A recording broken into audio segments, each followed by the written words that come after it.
پیر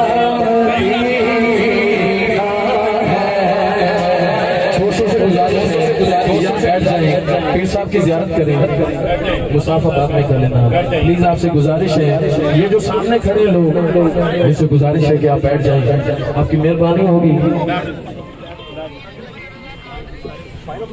کیا بتاؤں کہ کیا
آج کی یہ خوبصورت روح پرور نویں سالانہ محفل میلاد مصطفیٰ جس کا اہتمام جناب محمد یونس اینڈ سنز کی طرف سے کیا گیا، اور آج کی یہ محفل پاک جس میں تلاوت قرآن سے لے کر دعا تک جو حسن عمل نصیب ہو، ہر ذکر اور ہر ورد اور آد و وظائف و تسبیحات تمام امت مسلمہ اور خاص طور پر جناب محمد یونس صاحب کی خانوادہ کی بزرگ جناب حاجی بشیر احمد صاحب علیہ رحمہ ان کی روح کو اصال ثواب کریں گے. اور آج کی اس بزم میں ہمارے درمیان سٹیج پر آل رسول جناب سید محمد عاصم شاہ صاحب بخاری تشریف فرما ہے. اور ہماری خوش بختی کی معراج ہے کہ آج ہماری نگاہیں ایک بار پھر اس چہرہ اجمل کو ورد کر رہی ہیں کہ جن کے نطق میں اللہ نے ہر سامع کی سماعت کا سامان معراج رکھا ہے، اور حسن نطق میں لطافت ایسی ہے کہ جو طبیعتوں کی کثافت کو دور کر دیتی ہے اور طبیعتوں کو لطیف کر دیتی ہے۔ میں یہ کہنے میں بالکل مبالغہ تصور نہیں کرتا کہ میں آپ حضرات کے سامنے اس عظیم المرتبہ شخصیت کو دعوت دینے جا رہا ہوں کہ جن کی طرز گفتگو میں چاشنی ایسی ہے، حلاوت ایسی ہے جو بارگاہ مصطفیٰ کریم سے واصل کر دیتی ہے، یعنی جنہیں سن کر قریب مصطفیٰ ہونا محسوس ہوتا ہے۔ تو ایسی شخصیت جو بارگاہ مصطفیٰ کریم کے قریب کر دے، اسی شخصیت کو راہبر کہتے ہیں، رہنما کہتے ہیں، پیر کہتے ہیں۔ اور پیر کے لیے ضروری ہے کہ اس کا ظاہر بھی اجمل ہو اور اس کا باطن بھی اجمل ہو۔ تو جنہیں سن کر ظاہر تبدیل ہو جائے اور جنہیں سن کر سننے والے کا باطن بھی تبدیل ہو جائے، حقیقی معنی میں وہ پیر ہوتا ہے اور وہ کامل ہوتا ہے۔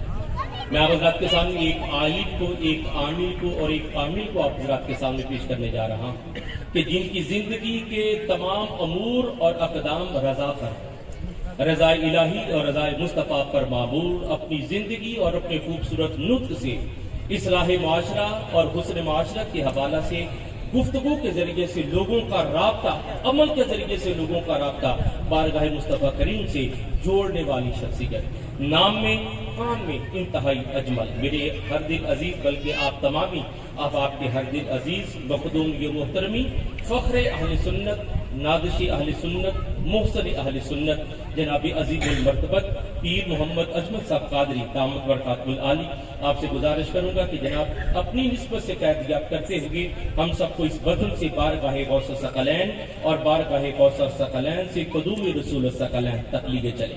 استقبال ہو جائے نعرہ تکبیر، نعرہ رسالت، سیدی مرشدی، نعرہ حیدری، نعرہ غوثیہ۔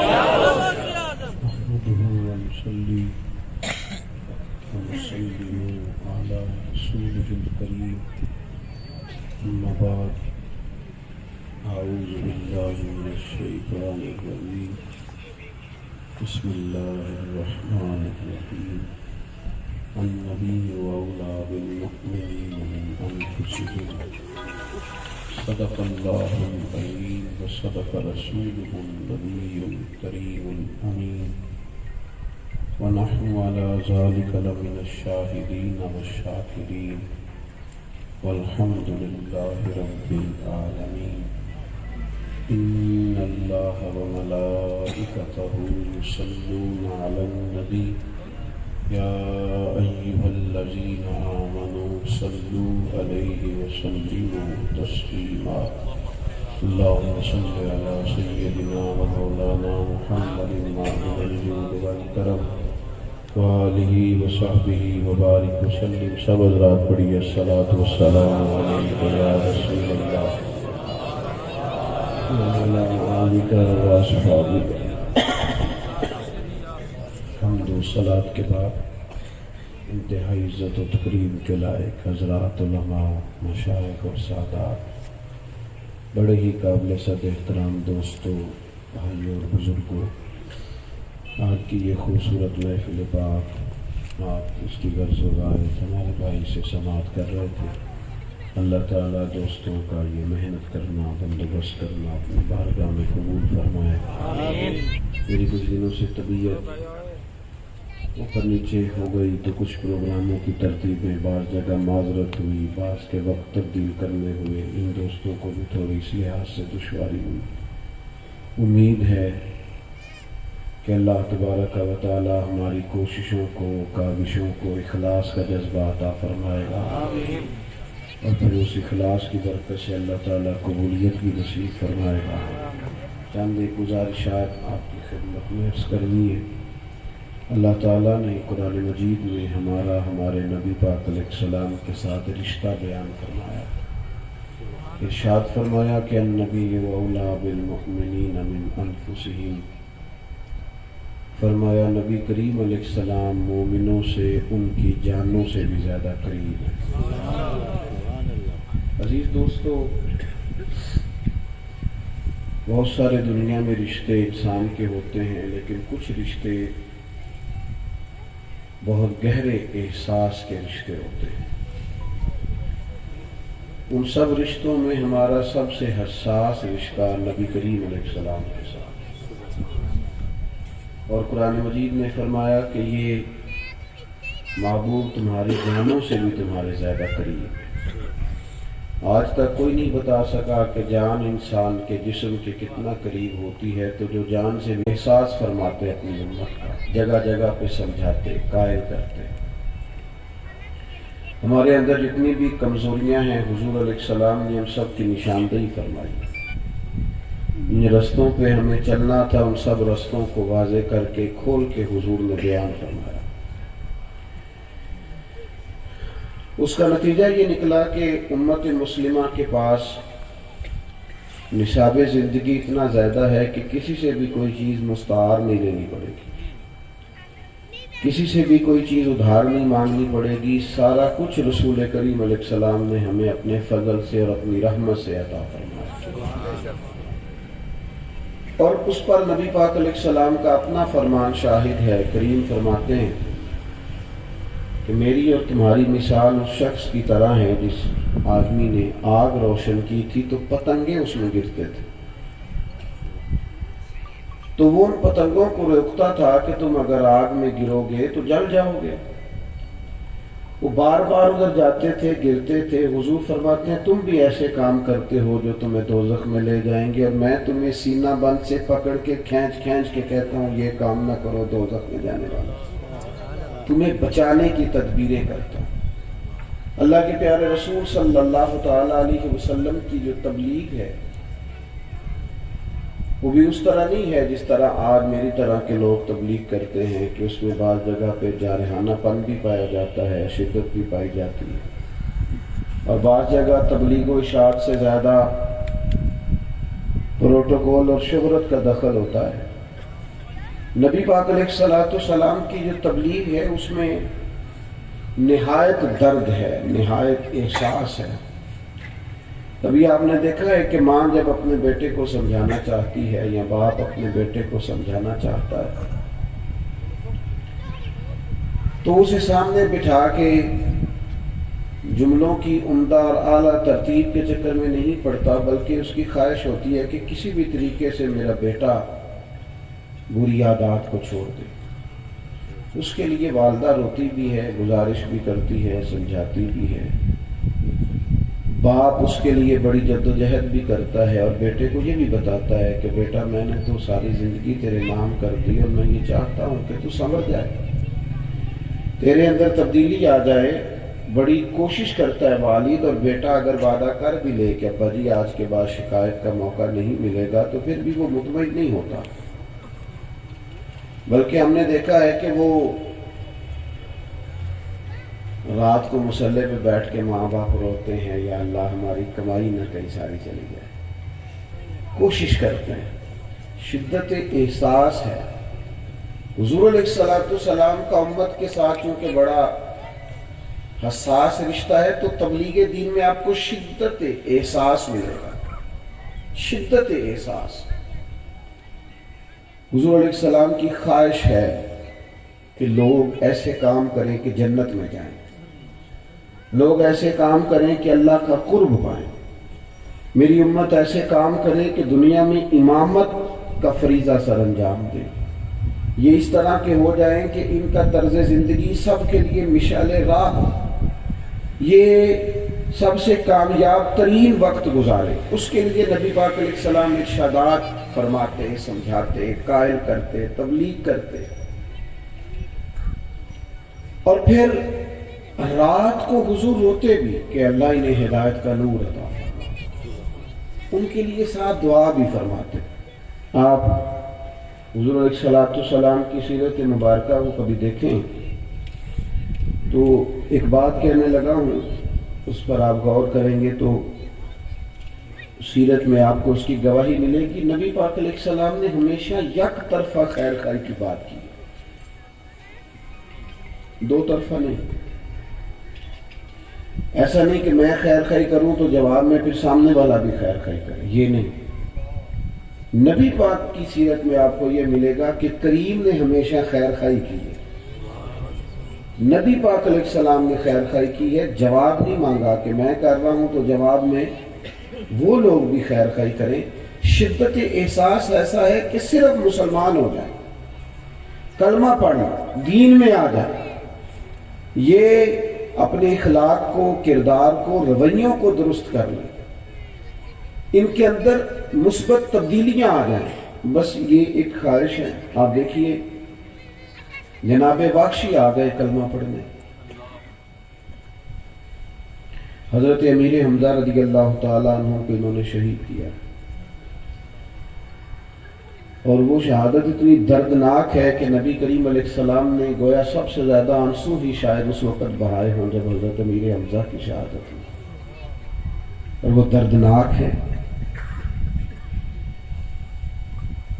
ان کو بڑی تکلیف کے ساتھ انہوں نے شہید کیا، اور پھر اذیت اس کے بعد بھی جاری رکھی. تو وہ ایک دردناک پہلو ہے. لیکن ایسا شخص آپ کے سامنے آ کے کھڑا ہو جائے جس کی دی ہوئی تکلیف کو آپ نے بڑی شدت سے محسوس کیا، تو ہمارے ہاں تو معاف کرنے کا مزاج نہیں، طبیعت ہی نہیں. وہ 30-40 سال پہلے جب ہماری شادی ہونے لگی تھی تو اس وقت کہیں سسرال والوں نے کوئی ایک بات کر دی تھی، عمر بیت گئی ہے، بچے بھی بیائے گئے، پر ہم وہ بات بھولنے کو تیار ہی نہیں. جب لڑائی شروع ہوتی ہے بات وہیں سے شروع کرتے ہیں. وہ تیرے ابا نے یہ کہا تھا، بھائی اب چھوڑ بھی دے، اب تو بات بڑی دور نکل گئی، معاف کر دے، جانے دے. ہم تو ضد پال لیتے ہیں اور اس قدر زیادہ شدت کرتے ہیں کہ وہ کوئی ایسے محسوس ہوتا ہے کہ جیسے ہم نے کبھی غلطی کی ہی نہیں، تو لہذا سامنے والے نے کیا تو معاف بھی نہیں کرے گا. وہ جناب وحشی آئے، اور ساری بات کا خلاصہ یہ ہے کہ انہوں نے عرض کیا کہ میری بھی معافی ہو جائے گی، مجھے بھی درگزر کر دیا جائے گا، میں بھی قبول ہو جاؤں گا. تو کریم فرمانے لگے تو سچے دل سے کلمہ پڑھ، ہم تمہیں بھی معاف کرنے کو کہیں گے. اس لیے کہ وہ جو شدت احساس ہے، شدت احساس اس کو سمجھے. امت بعض چیزوں کو سمجھتی نہیں، غور نہیں کرتی. ہمارا زیادہ وقت دین کو منانے میں گزر گیا، میلاد منایا، معراج منایا، بزرگوں کے عرس منائے، ہم نے جناب فلاں چیز منائی. او بھائی اپنائیں گے کب؟ فقط منائیں گے، آپ اپنائیں گے کب؟ دین تو اپنانے کے لیے آیا. جس چیز کا پتہ چل گیا اس پر عمل کرو. جو چیز ہم تک آ گئی ہے اس کے مطابق اپنے آپ کو بدلو. لوگ جا کے پیر صاحب سے کہتے ہیں حضرت میں بدلنا چاہتا ہوں، کچھ بتائیں. کئی دفعہ پریشانی ہوتی ہے کہ جناب اتنا کچھ تو بتایا ہے، ابھی تک تو بدلے نہیں ہے، اور کیا بتائیں؟ ہر موضوع پر تو بتایا ہے، ہر عنوان پر تو تفصیل دی ہے، ہر جو ہے پہلو اس پر تو گفتگو کرنے کی کوشش کی ہے اپنی بساط کے مطابق. اب کیا مطلب، اب نئی چیز کیا چاہتے ہیں؟ شرط یہ ہے کہ ہم اس احساس کو محسوس کریں. آپ صحابہ کرام علیہم رضوان کو کبھی دیکھیں نا، تو جس احساس کی شدت کے ساتھ حضور انہیں دین بتاتے تھے، اسی شدت کے ساتھ، احساس کی شدت کے ساتھ وہ قبول کرتے تھے اور اس پر عمل کرتے تھے، اسی توانائی کے ساتھ، اسی انداز کے ساتھ. یعنی کوئی لیت اللہ نہیں، کوئی تبصرہ نہیں. بالکل سادی سی بات ہے. حضور علیہ السلام اگر مسجد اقصیٰ کی جانب، بیت المقدس کی جانب منہ کر کے نماز پڑھ رہے ہیں تو بسم اللہ.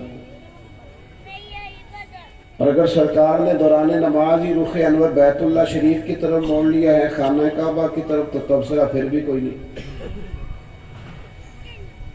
بس جہاں تیری جھلک دیکھی وہیں ڈوب گئے، کوئی تبصرہ نہیں. اگر اس طرف کہیں گے تو ٹھیک ہے، اس طرف کہیں گے تو. یہاں تو لوگ حکمتیں پوچھتے ہیں، کہتے ہیں کہ بتائیں اسلام نے سود منع کیا ہے تو وجہ، بھی وجہ کیوں بتائیں؟ غلام بھی وجہ پوچھتے ہیں، غلام بھی وجہ پوچھتے ہیں. آپ اپنے خادم سے کہیں جا 5 کلو چینی لے کے آ، تو وہ آپ سے کہ کیا کرنی ہے، 2 کلو منگا لو. اجازت دیتے ہو پوچھنے کی؟ ایک طرف غلامی کا دعویٰ ہے نبی پاک کی اور دوسری طرف حکمتیں پوچھتے ہو، یہ کیا بات ہے؟ آپ نے رکھا ہوا نا خادم، گاڑی ڈرائیور رکھا ہے تو آپ نے گاڑی کو کھڑا کیا ہے پیٹرول پمپ پہ، تو آپ نے اس سے کہا 10,000 کا پیٹرول ڈال دو، تو کہنے لگا نا جناب 5 کا ڈلوائیں، تو آپ اسے اجازت دیتے ہیں یہ کہنے کی؟ تو پھر وہ اگر آپ سے پوچھے 10 کا کیوں ڈلوا رہے ہو، تو آپ کہیں گے پیسے بھی میرے، گاڑی بھی میری، یہ چلانے کا کہا ہے، جو کام کا ہے نا وہ دھیان سے کہا۔ یہ بڑی عجیب قسم کے آج کل ہمارے دعوے ہیں، اللہ ماشاءاللہ غلامی کے۔ لوگ کہتے ہیں پہلے حکمت کا پتہ چلے فلانی چیز ناجائز کی اور فلانی جائز کیوں بھائی؟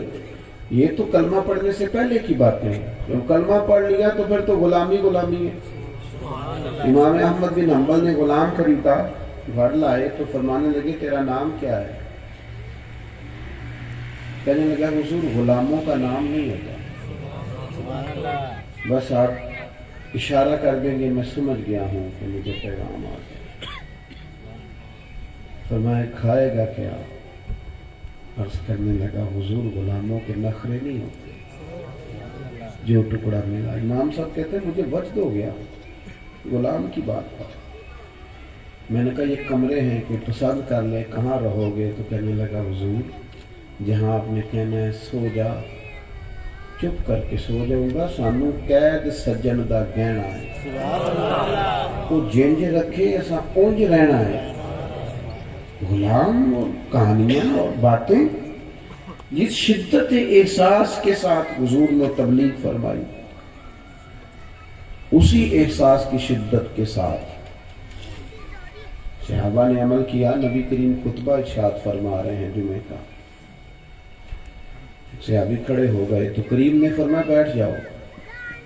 بڑی سادی سی بات تھی، عام سی بات تھی، ایک شخص کھڑا ہو گیا، حضور فرمانے لگے بیٹھ جاؤ۔ ایک صحابی گلی میں تھے، ان کے کان میں آواز آئی بیٹھ جاؤ، وہیں بیٹھ گئے۔ ایک بنو غنم میں تھے، ابھی قبیلہ بنو غنم کے قریب، ان کے کانوں میں آواز آئی بیٹھ جاؤ، تو وہ وہیں بیٹھ گئے۔ کوئی کسی جگہ تھے، ان کے کانوں میں آواز آئی تو بیٹھ گئے۔ تکمیل نماز پر حضور نے فرمایا آپ کہاں تھے، آپ کہاں تھے، آپ کہاں تھے؟ عرض کرنے لگے یا رسول اللہ صلی اللہ تعالی علیہ وسلم آپ نے فرمایا بیٹھ جاؤ تو بیٹھ گئے، فرمایا بیٹھ جاؤ تو بیٹھ گئے۔ تو حضور فرمانے لگے نہ آپ سے کہا، نہ آپ سے کہا، نہ آپ، میں نے تو فلاں سے کہا تھا۔ عرض کی حضور آپ نے نام تو نہیں لیا۔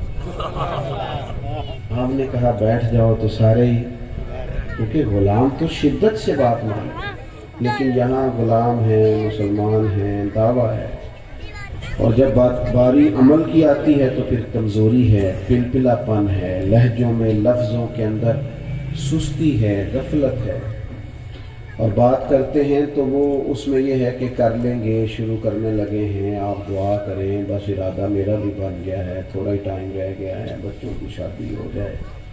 یہ غلامی نہیں، غلاموں کا یہ مزاج نہیں ہے۔ جیسا کہ میں نے کہا تھا زیادہ باتیں نہیں کرنی، بڑی جلدی سمیٹ دوں گا۔ اللہ کے محبوب علیہ الصلوۃ والسلام گزر رہے تھے بس راہ سے، ایک آدمی کا بہت اونچا گھر دیکھا، کچھ بھی نہیں کہا سرکار نے، بس ذرا پسند نہیں کیا، چہرہ مبارکہ پہ نا ناراضگی کے اثار ہے، بس پسند نہیں کیا حضور نے۔ آپ کی توجہ ہے میری بات پر؟ ایک ہوتا ہے واضح حکم ہونا، ایک ہوتا ہے بندہ مرضی سمجھ لے کہ محبوب کی مرضی کیا ہے، وہ رضا سمجھ لے کہ وہ کس بات میں راضی ہے، کس میں ناراض ہے، وہ اس مرضی کو۔ بہت سارے لوگ کہتے ہیں جی ابا جی حکم کریں جی، وہ جیسے کہیں گے میں کروں گا، تو میں کہتا ہوں کریں کیوں جی؟ آپ کو ابا جی کی مرضی کا پتہ نہیں وہ کیا چاہتے ہیں؟ آپ اماں جی سے کہیں گے جیسے کہیں گے، میں اماں جی کو کہنا کیوں پڑا ہے؟ آپ کو پتہ نہیں وہ کیا چاہتی ہیں؟ آپ تو بھانپ لیں مرضی پہ۔ دو قسم کے ہوتے ہیں نا لوگ، ایک لوگ کہتے ہیں میں پوچھ کے آیا ہوں، تو بھئی آپ نے کہا تھا جاؤں، تو وہ کیا کہتے ہیں نہ جاؤ، میں اجازت لے کے آیا ہوں۔ بھئی آپ نے مانگی تھی تو دینی تو تھی اجازت۔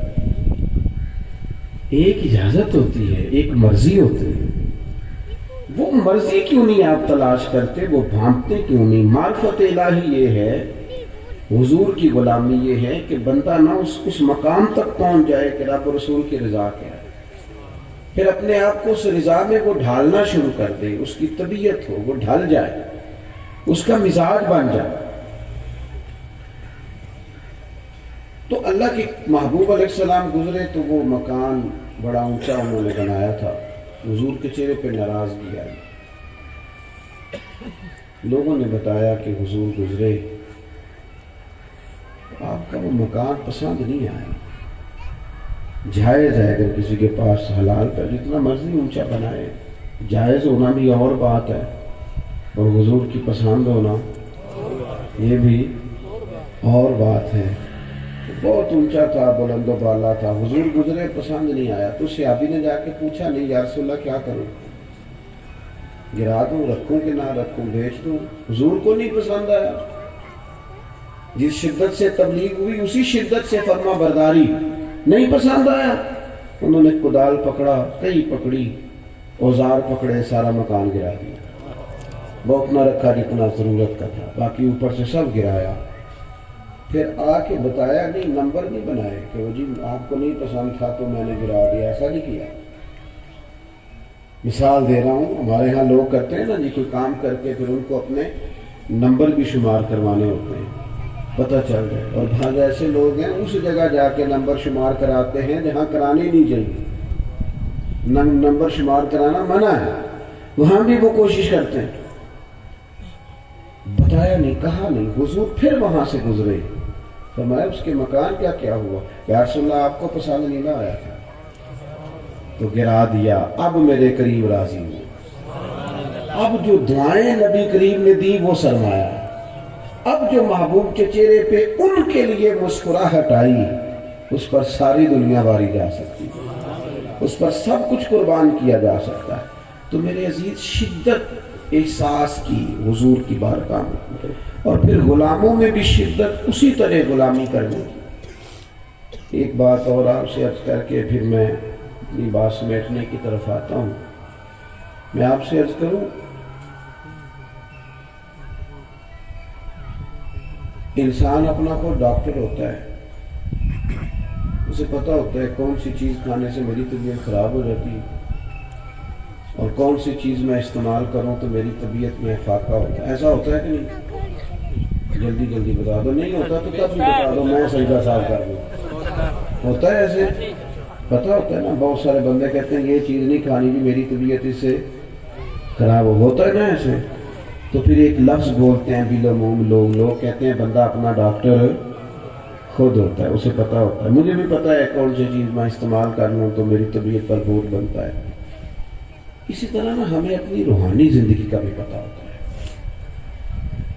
کس بندے کی صحبت میں بیٹھوں تو میرا نماز پڑھنے کو دل کرتا ہے، اور کس کے پاس بیٹھوں تو مجھے غافل کرتا ہے، کس مجھے وسوسے آتے ہیں، کس کے پاس بیٹھوں تو میری طبیعت میں سکون رہی۔ ہمیں خبر ہوتی ہے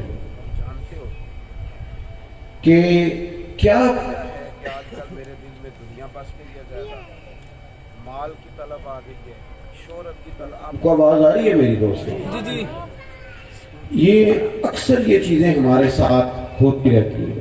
اب کرنے کا کام یہ ہے کہ جب ہمیں پتہ چل جاتا ہے نا یہ چیز کھانے سے طبیعت خراب ہوتی ہے، تو لازمی ضرورت یہ ہے کہ بڑا دل بھی چاہے تو ہم وہ چیز استعمال نہ کریں۔ اسی طرح کوشش کریں، جہاں جانے سے غفلت پیدا ہوتی ہے، جہاں جانے سے دل سخت ہوتا ہے، جہاں جانے سے ہمارے دینی اور روحانی معاملات میں خرابی پیدا ہوتی ہے، ہم جگہوں سے خود بخود بچیں۔ جہاں جانے سے روحانی ترقی پیدا ہوتی ہے، جہاں جانے سے ہم سمجھتے ہیں عبادت کا ذوق بڑھتا ہے، اللہ کی جانب توجہ جاتی ہے، سنت شریعت پر عمل کرنے کا جذبہ پیدا ہوتا ہے، وہاں اپنے آپ کا نہیں، میں اعتدال میں رہنا چاہتا ہوں۔ بہت لوگ پیچھے بھاگنے لگے تو انہوں نے سفر تھوڑا محدود کر دیا کہ نہیں یار یہ دیکھیں نا، کچھ لوگوں کو مزہ آتا ہے، لوگ گاڑیوں کے پیچھے بھاگے تو شور ہو تو وہ ایسے کرے تو مزہ آتا ہے، کچھ کو ڈر آتا ہے، کچھ کو خوف آتا ہے، کچھ کا دل کانپتا ہے۔ وہ کہتے ہیں کہ میری اجرت میری محنت سے زیادہ کیوں ہے، میرے محسن تیرے احسان سے ڈر لگتا ہے، رب کے کچھ بندے دعا مانگتے تھے، یا اللہ اگر میں نیک ہوں تو میری شہرت، میرا وقار، میرا آنا جانا، کہیں مجھے میری ساری نیکیوں کا اجر دنیا میں نہ دے دینا۔ اس سے ڈرتے تھے، انہیں زیادہ خیال آتا، پھل زیادہ لگ جائے درخت کو تو جھکنے لگتا ہے، پیچھے پیچھے ہونے لگتا ہے، بیک ہونے لگ جاتا ہے، کہتا نہیں نہیں یار مجھے چھپنا چاہیے تھوڑا سا۔ تو میرے عزیز خود تھوڑا نا اپنے روحانی طبیب بنے، تھوڑا سا اپنے آپ پر خود بھی تو توجہ دینا۔ ہم نے خود بھی اپنے آپ کو بڑا کھلا چھوڑ دیا ہے، سارا دھیان دوسروں پہ رکھا ہوا ہے، کون کیا کر رہا ہے۔ تھوڑا دھیان اپنا رکھیں، اپنے اوپر تھوڑی محنت فرمائیں۔ دل آہستہ آہستہ سخت ہوتے جا رہے ہیں، دوسروں کے بارے میں رائے سخت ہوتی جا رہی ہے، تبصرے زیادہ ہوتے جا رہے ہیں، بحثیں زیادہ ہیں، عمل تھوڑا ہے اور شہرت کا شوق زیادہ ہے۔ جو ہم نے نہیں کیا اس پر بھی ہم اپنی تعریف چاہتے ہیں، جو ہم نہیں ہیں وہ بھی ہم کہلوانا چاہتے ہیں۔ ان چیزوں سے اپنے آپ کو بچائیں۔ میں دعا کرتا ہوں اللہ تعالی ہمارے دوستوں کی کوشش اور کاوش کو اپنی بارگاہ میں قبول فرمائے، اور جن بزرگوں کے سال ثواب کے لیے انہوں نے یہ سارا اہتمام کیا ہے، اللہ تعالیٰ ان پر خاص رحمت کی نظر فرمائے۔ محفل ابھی جاری رہے گی کہ ختم؟ سلام ہوگا اور سید صاحب دعا فرمائے۔ مصطفیٰ جانے رحمت تیرا ہو سلام، شمع بز میں ہدایت پھیلا ہو سلام، شمع بز میں ہدایت پھیلا، یا رسول اللہ